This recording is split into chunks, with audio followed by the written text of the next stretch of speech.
Welcome to the Doctor Who Solitaire story game. Doctor Who is a paragraph-based solitaire story game. You read various numbered sections, one after another, but the sequence of the paragraphs is determined by rules and tables. Each describes a new situation or provides rules about the choices and actions you can make. There are plenty of events and situations, so each game will be a new, fresh experience. This game is free and can be downloaded from the following address. The game has 4 main booklets. The rules booklet, that has paragraphs that begin with the letter R. The event booklet has sections divided into encounters with both friends and foes, paragraphs that start with the letter E or sometimes F or G.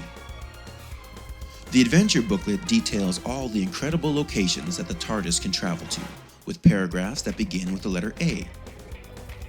And the enemy booklet describes the various villains and aliens that oppose the Doctor, with paragraphs that begin with the letter V.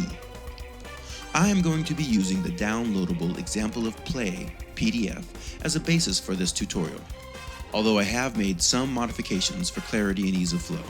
Let's get started. This is an example of the game using a turn-by-turn log. We start by looking at the prologue, which is A400 in the adventure book. Evil events have overtaken the universe. The Time Lords and your home planet of Gallifrey have been destroyed in the last great Time War. You managed to escape just in time, and now, in a new regeneration, are standing next to the central console of your TARDIS as it flies through the twisting miasma of the time vortex. To start the game, first determine the qualities and traits of this regeneration by reading your character, R301, in the rules booklet. Then return here to find out if you have anything lying around the console. So following the instructions, we look in the rule book at R301. And it says, you begin play as the Doctor, last of the Time Lords and the only survivor of the terrible Time War.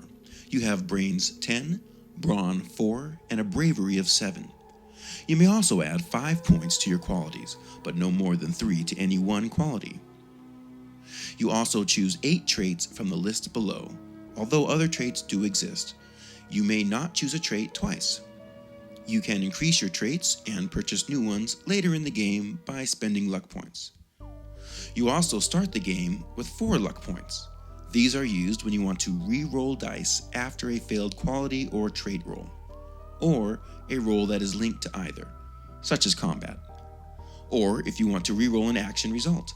Simply cross off a luck point and roll the dice again. You may not spend another luck point if you still do not like the result. Beware using luck points recklessly, however. If you are required to roll 2d6, then spending 1 luck point will roll all the dice again. Luck points are gained through events, gaining a companion, and defeating enemies.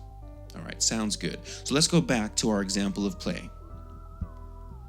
So let's create the Doctor first. I'm going to base him on the 10th Doctor.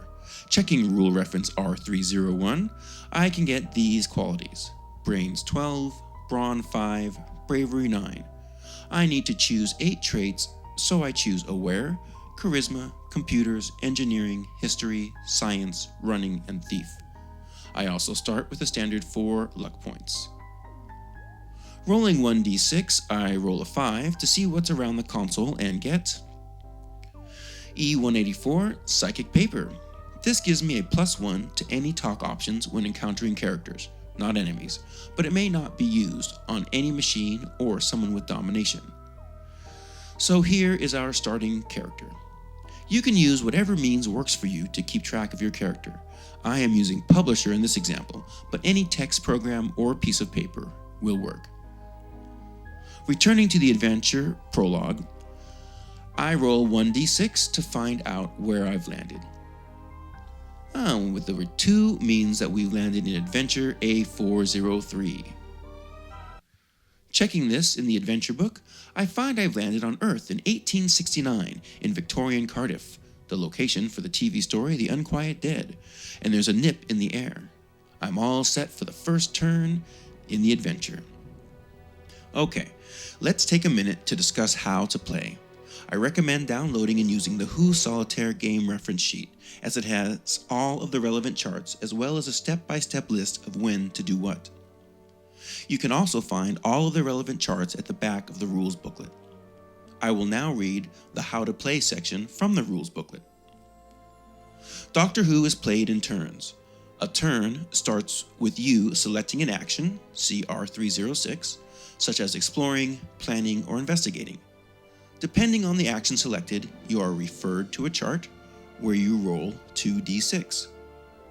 The roll will either tell you what has happened or refer you to an event section, which you then resolve.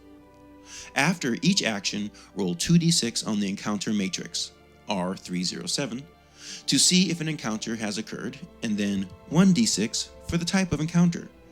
If you do have an encounter, then see the adventure booklet and roll 1d6 again, and this will indicate an event found in the event or enemy booklets.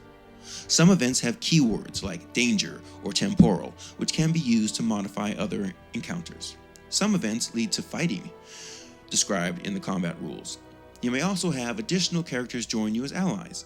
These additional characters are especially useful in fights, although some may have knowledge or abilities useful in certain events. Some characters become companions who join you in your adventures in the TARDIS. Generally in an adventure, you will try to defeat an enemy, see R304. This is done by gaining plot events to find out what has been happening and then reveal the enemy. Once you know the identity of the enemy, you must try and discover their goal.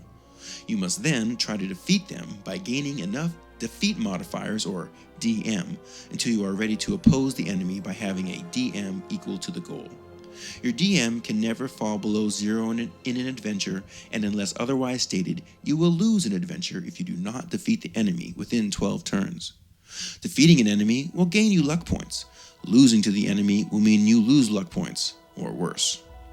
Okay, so to recap, the action phase is first, and you choose an action and roll on the correct chart following directions until there are no more directions to follow. Then the action phase is over. Then the encounter phase begins, and you roll on the encounter chart, and if you have an encounter, follow the directions until there are no more directions to follow. Then your turn is over. And you start the whole process over again, moving your turn marker forward by 1. The main thing to remember is which letter leads to which book. Alright, back to the game and the example. It's turn 1. I'm going to choose to explore as my first action, and I roll 2d6 on the explore chart for a result of 7. Checking the table, this means we've discovered nothing and just wandered around the snowy streets of Cardiff, presumably. Action phase is over. For the encounter phase, we roll 2d6 on the encounter matrix under turn 1 through 4. And we get a 7, so we have an encounter. Rolling another d6, we get a 2, and checking the vertical part of the encounter matrix, we find we have an Event 1 encounter on the A403 Event 1 chart. And a d6 roll here gives a 1, which is E076, hired transport. So we found a handsome cab. This will give us a few bonuses depending on our chosen action next turn. Relax, explore, or move. Although if we choose a move action, we would have to roll again to see if there was another event, E223. Since we're in the Victorian era, there's no point of rolling a d6 to see if we encounter E226. Fantastic, this means we ride around Cardiff in style. The turn is over, advance your turn counter to 2. Now we start turn 2. The action phase is always first. Since we have the handsome cab, we get a +1 bonus to our explore roll this turn, so let's explore again. Rolling the dice, we get a 10. So add the +1 for an 11. Checking the explore table, we have discovered something important and roll for a plot event. Back to the adventure book and A403. Find the plot line, and rolling a d6, we get a 3, which gives us E176. Conduit. Reading that, I certainly haven't got a total brains of 25 yet, as I'm all alone, but I can make a brains roll by rolling 2d6 and getting a result less than my brains of 12.